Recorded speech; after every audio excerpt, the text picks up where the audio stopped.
हम ये मानते हैं कि ये संविधान की अवहेलना हो रही है, संवैधानिक प्रमुख महामहिम राष्ट्रपति की अवहेलना हो रही है, राज्यसभा के सभापति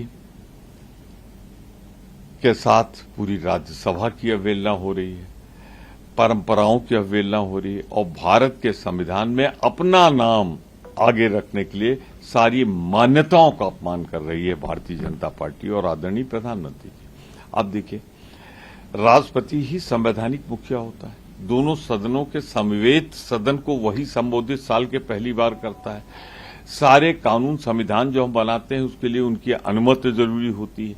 वो संवैधानिक मुखिया है, ये कांग्रेस ने स्पष्ट कर दिया है।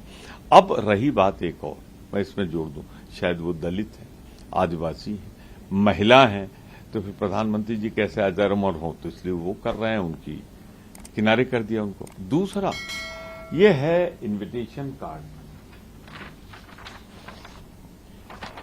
इसमें भारत के प्रधानमंत्री उद्घाटन कर रहे हैं और लोकसभा के अध्यक्ष बैठेंगे, अतिथि होंगे, और हमारा राज्यसभा का सभापति, उसके नाम तक का उल्लेख नहीं, उसे डैश पे भी नहीं बुलाया जा रहा है। ये संपूर्ण राज्यसभा का अपमान है, उपराष्ट्रपति पद का अपमान है।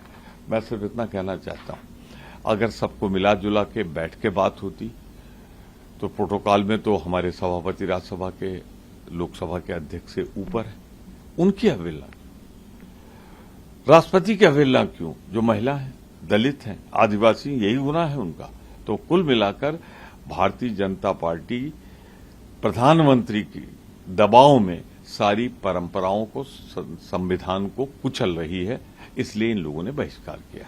हम मुख्य विरोधी दल हैं, हम सबसे वार्ता करके, सबसे बातचीत करके सही समय पर सही निर्णय आपको बता दें। हम इसलिए डिमांड कर रहे हैं कि राष्ट्रपति इसका उद्घाटन करें, क्योंकि संविधान में भी राष्ट्रपति ही संसद का अध्यक्ष है, उसका मेन कैरेक्टर है, अगर आप कॉन्स्टिट्यूशन पढ़ लें। और ये बात बीजेपी नहीं समझती है। और जहां तक ये हरदीप पुरी की है, इससे तो भैया सस्ती आर्ग्यूमेंट मैं नहीं समझ सकता। इंदिरा जी ने और राजीव जी ने जो साइड के ऑफिसेज थे, लाइब्रेरी थी, एनेक्स थी, उनको इनॉग्रेट किया था। क्या हरदीप पुरी जी ये नहीं समझते कि लाइब्रेरी पार्लियामेंट नहीं है, एनेक्स पार्लियामेंट नहीं है, दफ्तर पार्लियामेंट नहीं है? पार्लियामेंट वो कक्ष होते हैं जहां लोकसभा और राज्यसभा बैठती है। अब ये बेचारे ब्यूरोक्रेट आदमी हैं, इम्तहान देकर जिंदगी चलाई है, ब्यूरोक्रेसी में कमरों में बैठे फाइलें साइन किए, तो शायद इनको पता ही नहीं। इनके हिसाब से पार्लियामेंट उसके दफ्तर होते हैं। जी नहीं, पार्लियामेंट वहां होते हैं जहां चुने हुए प्रतिनिधि देश का भविष्य बनाते हैं। वो लोकसभा और राज्यसभा होती है, और जिन बिल्डिंग में लोकसभा राज्यसभा होती है उसे पार्लियामेंट कहा जाता है। तो एनेक्स को, मतलब आप समझ लीजिए ये मेरा घर है और मेरे बाहर के दरवाजे के बाहर अगर कोई दरबान खड़ा है, वो किससे बनता है, ये किससे बनता है? कोई कंपैरिजन है भाई? मतलब मेरा ये मंत्रियों से है कि आप मोदी की तारीफ में कुछ बोलना चाहते हो यार, कहीं ना कहीं अकल तो लगा लिया करो।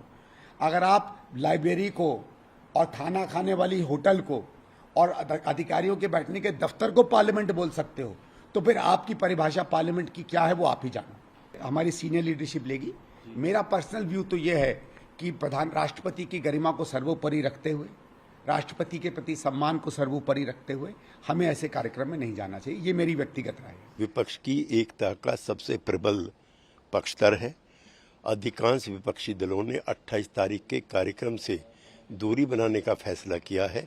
जनता दल यूनाइटेड सभी विपक्षी दलों के साथ है और हम 28 तारीख को उस कार्यक्रम का हिस्सा नहीं होंगे। केंद्र की बीजेपी सरकार द्वारा नए संसद भवन के उद्घाटन में समाजवादी पार्टी हिस्सा नहीं लेगी, क्योंकि बीजेपी के लोग संविधान की मूल आत्मा को मार रहे हैं। न लोकतंत्र मान रहे हैं, न लोकतांत्रिक नियमों को मान रहे हैं, जाति जनगणना नहीं कराना चाहते, पिछड़े दलितों का आरक्षण खत्म कर रहे हैं, छीन रहे हैं, डाका डाल रहे हैं। जो बीजेपी के लोग सारे संस्थानों को निजीकरण कर रहे हैं, देश के पैसे को निजी हाथों में दे रहे हैं, सौंप रहे हों, चुनाव में धांधली कर रहे हैं, चुनी हुई सरकारों को प्रशासन के द्वारा गिरा करके अपनी सरकार बना रहे हैं, जिस बीजेपी को संविधान पर, लोकतांत्रिक नियमों पर भरोसा नहीं है, उनके नेताओं के द्वारा किए जा रहे संसद भवन में समाजवादी पार्टी हिस्सा नहीं लेगी। कुंठित भ्रष्टाचारी हताश निराश नेतृत्व केवल विरोध के लिए विरोध कर रहा है। देश की तरक्की उनसे पच नहीं रही। भारतीय संसद भवन लोकतंत्र का मंदिर है, 135 करोड़ भारतीयों के लिए श्रद्धा का केंद्र है। माननीय स्पीकर साहब ने देश के प्रधानमंत्री और विश्व के सबसे बड़े नेता को वहां निमंत्रित किया है। इस पर तुच्छ दर्जे की राजनीति नहीं होनी चाहिए।